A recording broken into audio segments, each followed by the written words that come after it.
What's up, Matt Clark here at the new Matt Clark. How are each and every one of you doing on this amazing and freezing Saturday night? I want to shout y'all out from Canada, say Merry Christmas and Happy New Year. Just a video on the 5 most in-demand pieces of contraband in the penitentiary. Stay tuned for a great video at the new Matt Clark.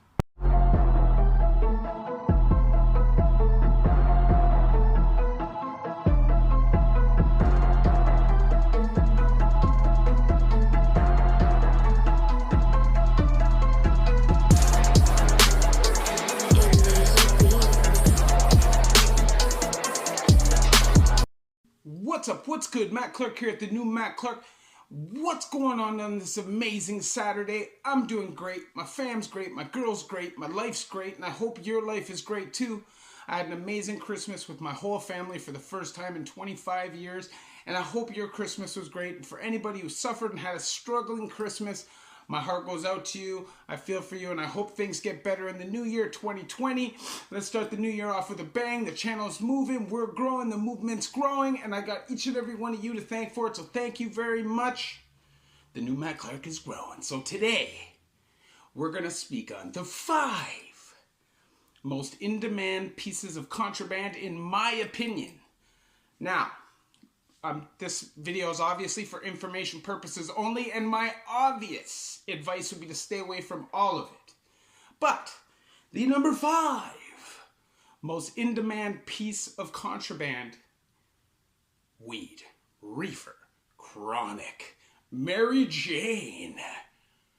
Now, most people would think that weed is higher up the list, but it's not as a hot commodity as you think. Now, anything is a hot commodity, obviously, because we don't have much, right? But on the list of super important pieces of contraband, I would say that marijuana is number 5. It does make your time go good, and I would say that most convicts would enjoy being able to smoke their time away with some marijuana. Most COs won't give you a hard time about it because it brings peace. It rarely brings violence or animosity. And as long as you share and your prices are fair and your counts are fair, if you're selling it, people will most likely treat you with respect unless you're a total piece of prey. And if you're in the higher security prisons, I would suggest that you make sure you have a name before you do anything like that. So, to me, the number 5 most in-demand piece of contraband in the penitentiary is weed. Now, the number 4 in-demand piece of contraband in the penitentiary is what? A shank, a shizzy, a shizzle, a jigga.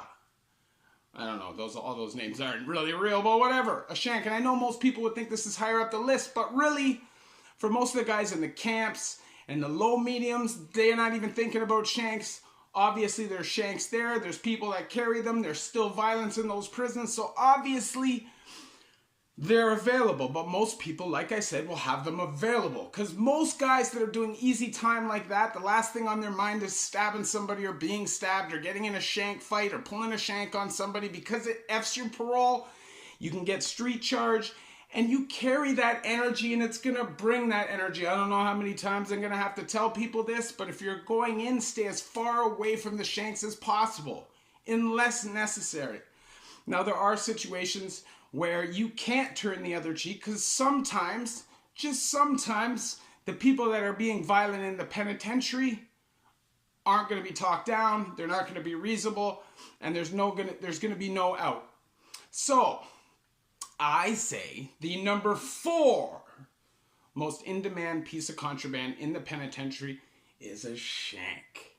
The number 3 in-demand piece of contraband would be that of opioids. And opioids are always in demand. They're always available, whether it's pills, methadone, Suboxone, heroin, fentanyl. It doesn't matter. If you have it, you can sell it. The thing about it is, you're getting a really shady crowd when you start dealing with the people that are dealing with opioids in the pen. It's a high-risk game to play. There's a lot of money involved. And most of the time, people will give you what you want. If you say to somebody, hey, spot me some of that heroin, they'll give it to you. So as an addict, You need to use your head, because most people aren't just going to accept it if you can't pay. Now, times have changed. It's gotten a little softer. And there are a lot of times now where people will literally just take it and not pay. But if you do that, you could be the toughest guy in the world and do that, but your reputation will still be bad. You'll take hits on your rep, and word will spread that you're no good, and you don't want that. Opioids are really expensive in prison. People share needles. There's a huge risk of spreading disease. Remember when I first came into the penitentiary, when they do your intake, they tell you that out of every 2 of you is going to leave with hepatitis C, and it's because of intravenous drug use. When you're really, really, really jonesing, I've seen guys literally begging for guys' washes in front of the whole range because there's no drugs accessible for addiction. Even if you want to go on methadone or Suboxone, there's a big waiting list, and a lot of time people will be turned down. So people start begging and acting crazy.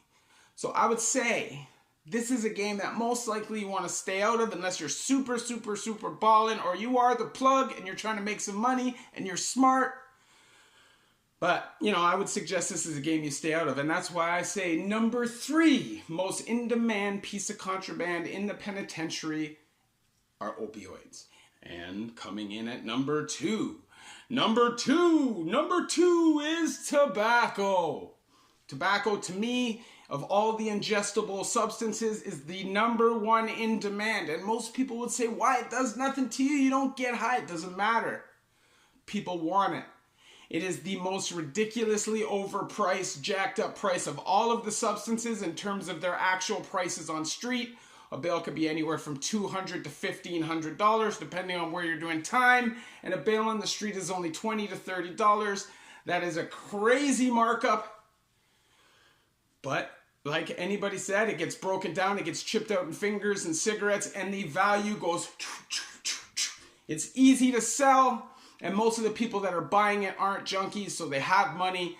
And that's why tobacco comes in at number 2. It's the most easily accessible. It's the lowest risk of terms of your people bringing it in. If your people bring it in and they get caught, there is no street charge.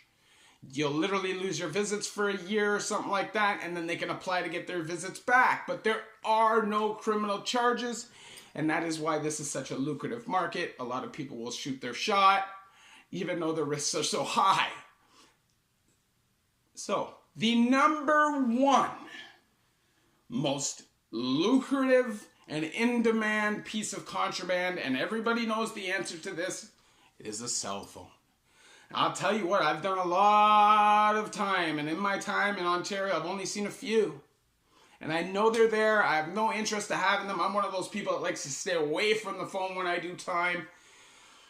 Unless I'm madly in love with somebody, chances are I'm going to end that relationship if I'm doing time, because the stress is not worth it. Trying to keep in touch with people in the street, trying to keep tabs on your girl, especially if you don't trust her, you don't love her, you're in active use, she's in active use. There's no way you're going to be able to go to bed each night with peace of mind. So if you are going into jail and you have a woman and you're not in love with her, you don't trust her, she's stripping, she's hooking, she's out using, you leave it.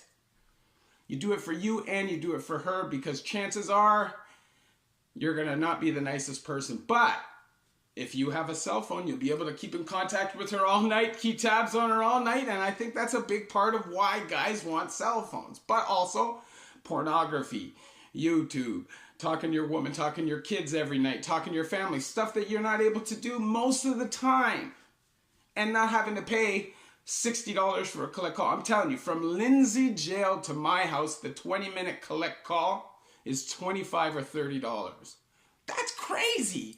Now, independent's a little different. You can get a phone card, and it's 11 cents a minute anywhere in Canada, but that still adds up. It's still, for an hour call, it's still $6, right?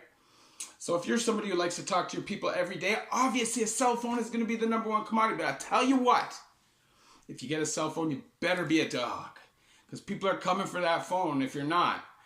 You also better be smart, because they have readers in some of the pens in Ontario where they can tell if there's a phone pinging inside the prison. So these are things you need to think about. You get caught with a cell phone, you're going to max, almost guaranteed. You'll definitely be on high security. Your parole will be out the window. and things will go down for you. So think about it. All of these things on this list, weed, shank, opioids, tobacco, cell phone, coke, any uppers, molly, any of those things, you stay away from them.